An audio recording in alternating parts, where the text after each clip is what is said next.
Hello, Resistance. You've intercepted this broadcast naively assuming that fate isn't always one step ahead of you. Soon, you'll be located, and when we find you, we will chip you or dispose of you. You are listening to Episode 11, Chapter 11, An Unknown Fate. Episode 11, An Unknown Fate. Deep in the basement of a gargantuan Fate office building, what looked like an 80s computer terminal came to life. A green rectangular prompt flickered at the lower left corner of the screen as luminous green letters began racing across it. Supplicant online. The terminal read. Awaiting command prompt. Another input requested. Biological startup confirming. The terminal responded. Above the terminal, a soft blue light illuminated slowly, exposing the body of a boy in his late teens. The boy floated motionless in a large glass jar filled with clear blue parasitic goo. A mass of wires led out of his skull and neck up to the top of the jar where he was housed. The boy's body jerked to life. Supplicant S013S. Biological startup confirmed. Locating agent designation J. One World. Region A. Subregion A47. Salt Lake City. Building F. Confirming latitude and longitude. 40 degrees north. 111 degrees. 111 degrees. West floor 50. Status unconscious. Locating agent designation Q. Echo location. Up in the lobby of the Fate building, Agent Q sat bolt upright in his chair, hands on a lap like a good little soldier awaiting his appointment. The hourglass figure of a purple-haired, blue-dressed receptionist clicked her heels on the marble floor as she walked towards the agent. Agent Q? The receptionist inquired mentally. Physically, she leaned over, revealing her large, corporately required exposed cleavage, and smiled. Yes, ma'am. He replied politely, embarrassed to be addressed by the gorgeous woman. He was even more embarrassed by the knowledge that she had immediately known where his eyes had instinctively wandered. She smiled patronizingly. Your 12:30 is ready to see you, Agent Q. She thought to him through mind's eye. Please follow the supplicant to the Mycelium Labs. Supplicant? Supplicant! He tried to ask aloud. He had no idea what the word meant, but the receptionist already had her back to him. Her tight corporate skirt twitched away to greet another visitor. The agent had no idea where to go or what to do next. That would be me, Agent Q. Agent Q heard a quiet voice in the back of his head, intrusive and most definitely not his own. Agent Q's neck snapped around towards wherever the thought was coming from and found a young man standing there patiently in a t-shirt and torn jeans. Agent Q mentally sized the kid up. Metallic red hair, intelligent gray eyes, no facial hair, pleasant but sad face, very little muscle mass. Let me assure you, Q, any attempt to initiate combat with me would prove unsuccessful in 100% of the scenarios. Sorry, kid. Force of habit. Agent Q responded through MindLink. Kid, The youth smiled. I like that. I've received instructions to escort you through the Mycelium Labs for a short interview before we meet Miss King. We have surmised that despite your psychological makeup, more context will give you the necessary motivation to accomplish your mission.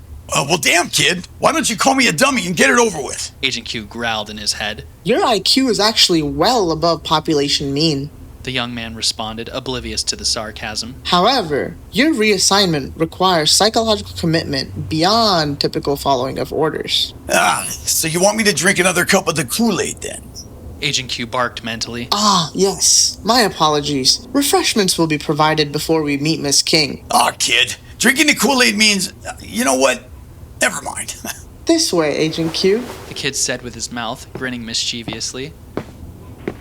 It was at this point that Agent Q realized that the young man was floating about 3 inches above the floor. Agent Q stopped dead in his tracks. What the hell are you? Oh, that. Sorry. Force of, habit. Before you ask, yes, I am human. My body is in storage, but my thoughts and image are projected into your head by clarity. Normally, I am used to guide user co-creation in the interface. I am an influencer. What's your name, kid? My designation is Supplicant S013S, but the engineer that switched me on called me Lucky. Not sure why. My name is... You already know my name. In fact, you know what color my piss was this morning when I woke up. I do, Agent Q, and 500 centiliters of extra water should give you a more healthy bladder. This kid. The agent sputtered. Minutes later, the elevator door slid open to reveal a lab filled with scientists. Vials of luminous blue goo were arranged around the room in centrifuges, petri dishes, and breakers. This is the Mycelium Lab of Fate. This is where we develop upon the genius of the Fate Clarity implant. It was originally released by Mr. Zhang 70 years ago. Do you know how many versions of the integration chip exist? The supplicant turned to the agent, head cocked like an excited kid expecting an answer from a tired parent. Lucky. The agent stated, exhausted. 3 versions. 2 consumer versions, and the G8 military version, like the one that you have. Version 2 of the consumer chip had 6 variations: gold, red gold, palladium, platinum, californium, and the free titanium variation that we distributed to the Clarity Centers and Vision Officers for implementation worldwide. And yet, despite the growth in market share, productivity in the chip population has declined by an average of 3% per year over the past decade. That's a big problem. We're running out of good off-world mycelium. The youth gestured to a pair of blast-proof enclosed pens. In one pen was a barely moving Agent J, and in the other, a large, eerily glowing dog pacing back and forth. Agent Q had seen enough horror movies to know not to do anything stupid like touch the glass. What the hell kind of dog is that? You better be shitting me, boy. I don't believe it would be possible to defecate to the level you're suggesting.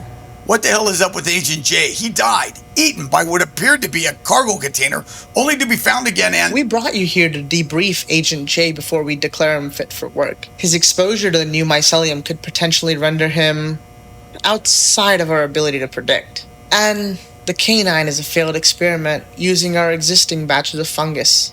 The hologram inside Agent Q's mind nodded to a nearby scientist. Please revive Agent J. Agent J moaned. What's going on? Agent J responded groggily as soon as the sedatives wore off. Am I dead? You better hope not, because I'm the last devil you'd ever want to see. Agent Q, sir. Sorry, sir. Despite being shot up with tranquilizers for the past few days, the younger agent snapped to attention with a drill deficiency. Please, calm down, Agent J. You're in the Salt Lake City facility. Agent Q is here to help you transition back into working efficiency. You have overbooked your allotted PTO here at Fate, and you need to get back to work. You're not real. Stuttered Agent J using his mouth, staring alarmed at the supplicant. He tried to rise out of the chair, but was held down by the senior agent. The supplicant cocked his head to the side like a curious Labrador. It appears that the agent can see that I'm not physically here. Get me out of here. Agent J struggled against Q as he tried to get up. Oh dear, this is quite irregular, said the supplicant, with a hint of menace creeping into his voice. I think he might need to be put down. Before the holographic virtual assistant could continue, Agent Q interrupted by giving Jay a Batman-like bitch slap across his face. Shut it, Jay. Focus on me. Now tell me, what do you remember? Use your thoughts, not your mouth. I'm sorry, Q. Jay sobbed. I remember we were seconds away from chipping him, raising my gun, and then a metal monster. I was grabbed and thrown into a train. No, the pink metal mouth. A container. A womb? This was the mycelium bonded entity, the MBE. The supplicant chimed in as if helping an unseen audience keep up. I remember getting swallowed in darkness. I remember getting something in my mouth, something crawling down my throat, choking me like living ants. And then lights, flying, feeling trapped. And then finding myself underwater, surrounded by the universe. Q sat in silence in front of his colleague as Agent J recounted seeing the bodies of the other agents floating past him, colliding with him, grabbing for the silver cord, and finding himself lying face down back at the port of LA. He filled in the facts of being shot by the tranquilizer darts and collapsing back into unconsciousness. Agent Q knew that part. Agent J was found, tranquilized, and medevaced to Salt Lake City aboard a spherical float.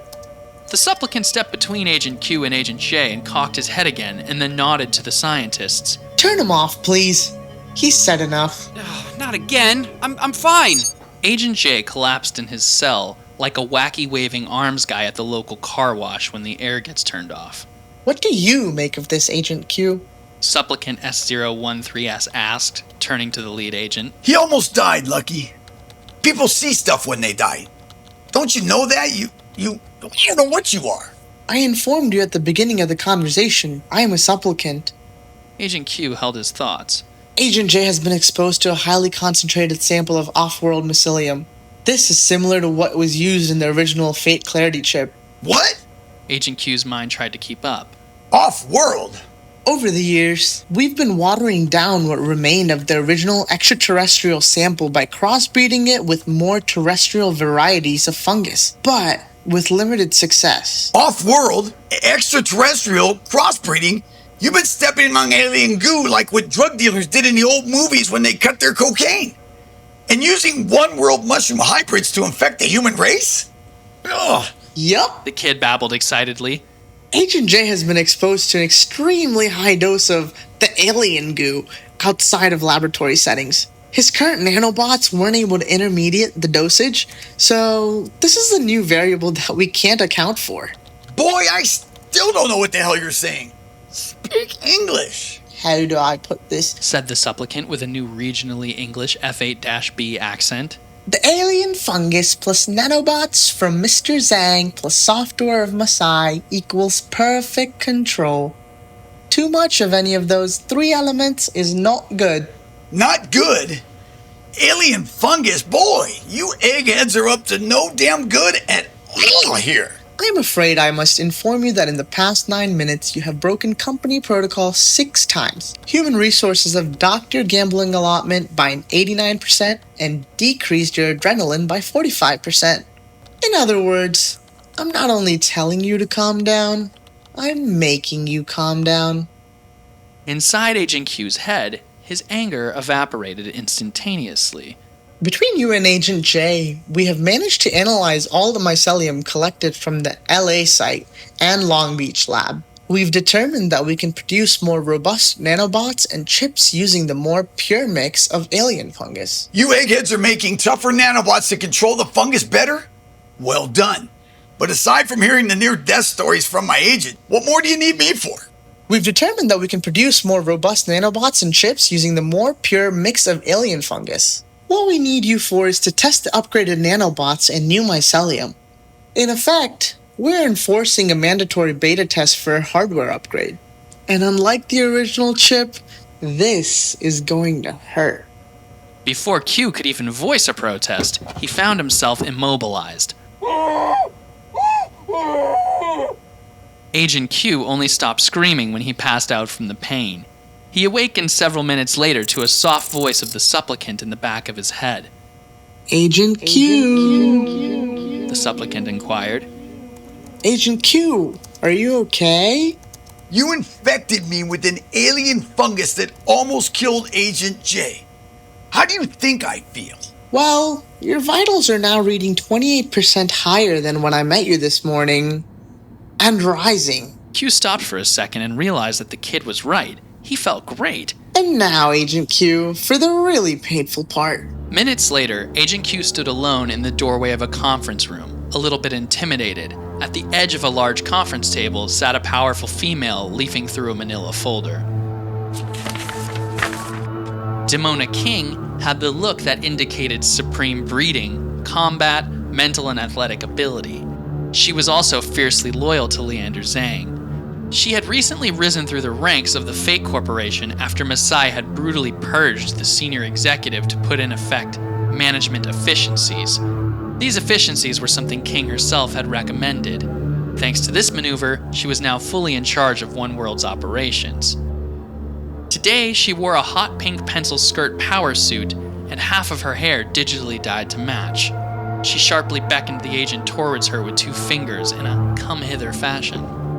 Nothing out of the ordinary about today at all. Agent Q thought to himself, approaching the corporate exec. 1. Meeting a human hologram. 2. meeting the second most powerful human in one world. 3, interrogating my own agent who's come back from the dead. And 4, not to mention getting infected with advanced nanobots and alien goo. Ugh. King watched him under meticulously defined eyelashes.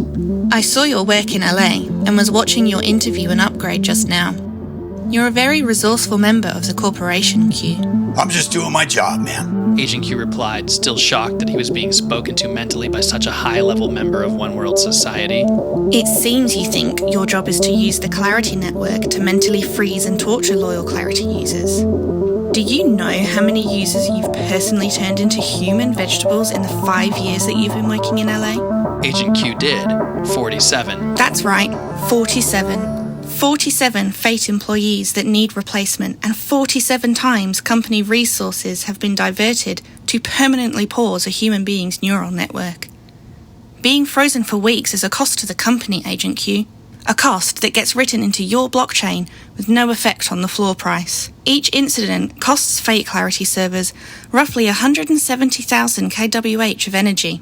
Do you know how much of a human being is recycled back into the food chain? Agent Q didn't know this. 96%. And how much of a frozen human? Agent Q wondered if he'd suddenly been teleported into the Jeopardy quiz show. Let me help you with that, Q. None. Adrenaline and feces spoils the protein. That's 47 perfectly good bodies that can't be used in our executive kitchens. Not even good enough for feeding the worms that feed the lower class. This company has a zero-tolerance policy for misuse of company resources. Her voice softened, almost turning on a dime. But your violence and cunning is exactly what we need. Find this missing container and the mycelium-bonded entity. Kill the unchipped cretin, Sean, if that's even his real name, and all the unchipped scum that are trying to steal our property. You have 6 days, Agent Q. Is she getting bigger? Thought Agent Q. The financial future of Fate rests on your shoulders. I won't pretend to insult your intelligence. You have some, but this isn't Saturn's moon colony. We kill unchipped resistors, not Fate employees. Do not fail me. The final words amplified and echoed in the agent's head. In Agent Q's mind's eye, Demona King grew in size and blossomed a powerful pink Super Saiyan aura around her. Agent Q shot to his feet as if stuck by a pin. He felt himself nudged to salute. Yes, ma'am. Good. Now get out of my sight. That cheap suit offends me. Agent Q stifled a thought as he left the conference room. He didn't give a damn what she thought about his suit, a suit that she purchased through company funds. He just wanted to get out of the damn building.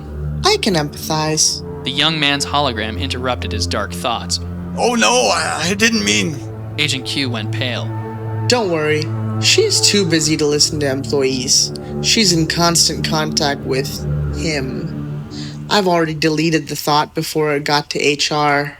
If the hardened killer's face could have turned into 2 emojis, it would have been the teary-eyed grateful one with 2 fingers pointing at each other. The boy chatted as they made their way out of the building. As requested, I've pulled a favor and asked for Agent J to be released early into your custody. There's a spherical float prepared for you both. All your clothes and things are being moved from your rooms and will be waiting for you in San Antonio. The quant truck that we're tracking is still heading there with no change to the payload. The boy grinned. Additionally, 20% of a supplicant's time will be assigned to help with the mission. A supplicant? Yeah, me. What the hell do you know about Fieldwork, Jr.? You gotta be kidding me. I assure you, I am not attempting joviality for the sake of building camaraderie. However, in my research of buddy cop movies, it would be appropriate at some point for us to engage in kidding. And don't worry, my body never leaves the building. I'll be living rent-free in your head. Just think of me as a delicious Disney cricket of some sort giving you good advice. Advice that you'll ignore, but grow to accept. A rare smile broke on the gruff of the agent's face. You know what, kid? Ever since I met you, I've been pulled into an unknown world.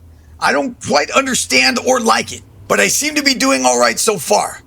Maybe you are lucky. Good luck, Agent. I'll return when you get to San Antonio. I'm also looking into another unchipped individual who is causing some trouble in Silver City. An unchipped blonde called Diamond Hands that was picked up by our informants network. It's probably not related, but I'll gather as much as I can on both cases. Sure, I'll be seeing you, Lucky. The supplicant turned his head to the side, tapped his temple knowingly, and vanished instantly. In the darkened basement, the strangely out-of-place computer terminal in front of the slumped supplicant's body began processing again. Supplicant. Echo status report. Agent Q and Agent J fully briefed and deployed. Agent Q upgraded. Agent J status below 100%, but satisfactory. Neural patterns still somewhat irregular. Final assessment. 79.72% probability of success. Confirming all assets expendable. Confirmed. Awaiting new prompt. A pregnant pause owned the room, like a mother ignoring a neglected child. Pseudo shutdown. -N. The boy's body jerked reflexively in the blue goo, and then slumped back into a catatonic state.